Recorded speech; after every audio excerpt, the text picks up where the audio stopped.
Hello everyone, welcome back to my channel. तो हम लोग भारत में ब्रिटिश कंपनी के आगमन को डिस्कस कर रहे थे, जिसमें कि हमारा लास्ट पॉइंट क्या था कि सर टॉमस रो जहांगीर के दरबार में आया था। कब आया था? 1615 में वो जहांगीर के दरबार में आया और 3 साल तक उसने अपना 3 साल तक जहांगीर के दरबार में वो रहा और इससे उसे क्या कहते हैं, करों में छूट और 2 लाइसेंस प्राप्त हुए। अब हम देखते हैं आगे के पॉइंट को। चलिए फिर डिस्कस करते हैं। 1639 ईस्वी में चंद्रगिरी के शासक किसके 1639 में क्या हुआ कि चंद्रगिरी के शासक से अंग्रेजों ने मद्रास को पट्टे पर क्या किया, एक तरीके से प्राप्त कर लिया। कब कर लिया? 1639 में चंद्रगिरी के शासनकाल में प्राप्त कर लिया। फिर सेंट जॉर्ज नामक किले का एक तरीके से क्या किया, निर्माण किया। चंद्रगिरी के शासनकाल में क्या किया, अंग्रेजों ने मद्रास को एक पट्टे पे प्राप्त किया और सेंट जॉर्ज नामक किले का निर्माण किया। क्वेश्चन में कई बार पूछा गया सेंट जॉर्ज नामक किले का निर्माण कहाँ हुआ है, तो वो कहाँ हुआ है, आपका मद्रास में हुआ है। फिर आते हैं नेक्स्ट पॉइंट पे। 1661 ईस्वी में ब्रिटेन के सम्राट 1661 में ब्रिटेन के सम्राट चार्ल्स द्वितीय का विवाह पुर्तगाली राजकुमारी किसके साथ, कैथरीन के साथ हो जाता है। इसके उपलक्ष्य में उन्हें दहेज के रूप में चार्ल्स द्वितीय को क्या मिलता है, बम्बई बंदरगाह मिलता है। अब इसमें क्या हुआ कि भाई राजकुमारी कैथरीन पुर्तगाली की क्या थी, राजकुमारी कैथरीन थी और ब्रिटेन के सम्राट चार्ल्स द्वितीय। क्या हुआ कि या तो कैथरीन चार्ल्स द्वितीय से फंस गई थी या चार्ल्स द्वितीय ने कैथरीन को फंसा लिया था। तो क्या हुआ, इनो क्या कहते हैं, अंग्रेजों को अपना व्यापार करने के लिए, बढ़ाने के लिए उन्होंने क्या किया कि ब्रिटेन की कैथरीन के साथ पुर्तगाली की जो राजकुमारी थी कैथरीन के साथ किसका विवाह करवा दिया, ब्रिटेन के चार्ल्स द्वितीय के साथ उसका विवाह करवा दिया। और दहेज के उपलक्ष्य में उन्हें क्या मिल गया कि चार्ल्स द्वितीय को बम्बई बंदरगाह क्या हो गया, एक तरीके से प्राप्त हो गया। फिर आते हैं कि 1669 ईस्वी में चार्ल्स द्वितीय ने बम्बई को क्या किया, 10 पौंड वार्षिक किराए पर कंपनी को दे दिया। और फिर कंपनी ने ओगियार को अपना क्या बना लिया, एक तरीके से अधिकार नियुक्त कर बंबई के गांव का शहरीकरण करवा दिया। और ये जो किसका गांव का शहरीकरण करवा दिया। फिर आते हैं नेक्स्ट पॉइंट पे कि 1698 ईस्वी में अंग्रेजों ने बंगाल के एक जमींदार 1698 ईस्वी में अंग्रेजों ने बंगाल के जमींदार इब्राहिम खान ने क्या किया कि 1200 रुपए में 3 गांव जमींदारी क्या कर ली थी, एक तरीके से खरीद ली थी। और जिनके नाम क्या थे कि ये गांव गोविंदपुर, सुतानती और कोलकाता रखे गए थे।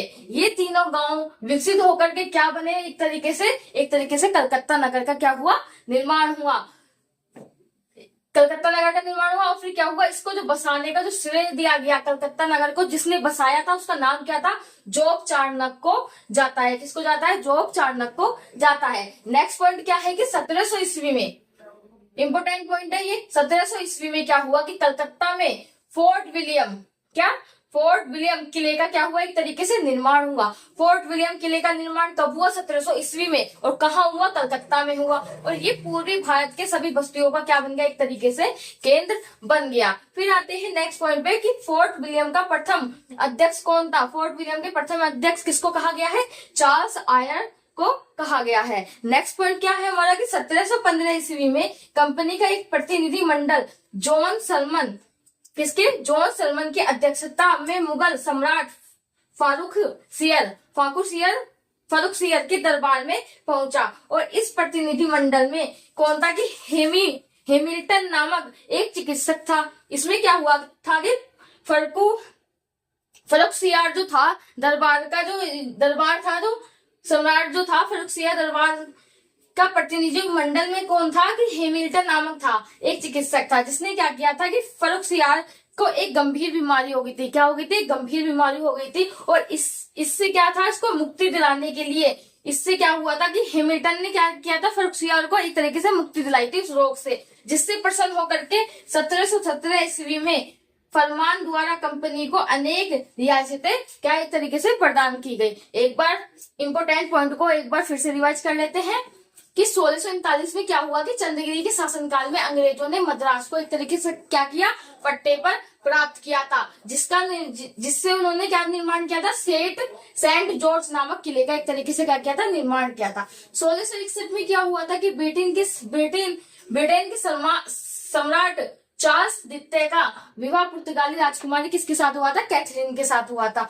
और इन कैथरीन के साथ विवाह होने के बाद क्या हुआ था कि चार्ल्स द्वितीय को क्या मिल गया था? एक तरीके से बंदरगाह, बंबई बंदरगाह क्या मिल गया था? एक तरीके से दहेज में प्राप्त हो गया था। फिर 1669 में चार्ल्स द्वितीय ने बंबई को 10 पाउंड वार्षिक किराए पर कंपनी को दे दिया और फिर कंपनी ने ओगियार को अपना एक तरीके से अधिकार नियुक्त कर दिया। नेक्स्ट पॉइंट क्या है कि 1698 में क्या हुआ कि अंग्रेजों ने बंगाल के एक जमींदार इब्राहिम खां से 1200 रुपए में 3 गांव जमींदारी खरीद ली थी, जिसके गांव के नाम क्या थे? गोविंदपुर, सुतानती और कोलकाता रखे गए थे। ये तीनों गांव क्या हो गए थे? एक तरीके से विकसित होकर के क्या बना था? एक कलकत्ता नगर बना था, जिसको बसाने का श्रेय किसको दिया गया है? जोग चाणक्य को दिया गया है। फिर 1700 ईस्वी में क्या हुआ कि कलकत्ता में फोर्ट विलियम किले का क्या हो गया था? एक तरीके से निर्माण हो गया था और पूरे भारत में सभी बस्तियों का क्या बन गया था? एक तरीके से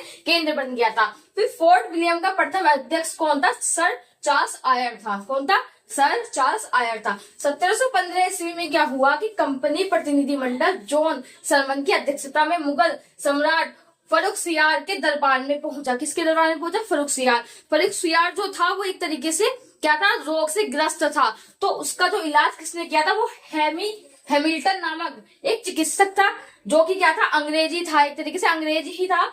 और इसने क्या किया था? फर्रुखसियार का इलाज किया था, जिससे वो प्रसन्न होकर के उसने क्या किया था कि करों में छूट कर दी थी। और एक तरीके से क्या हुआ था? फरमान द्वारा कंपनी को अनेक रियायतें क्या कर दी थी? उसे प्रदान कर दी थी। मिलते हैं अब नेक्स्ट स्लाइड पे।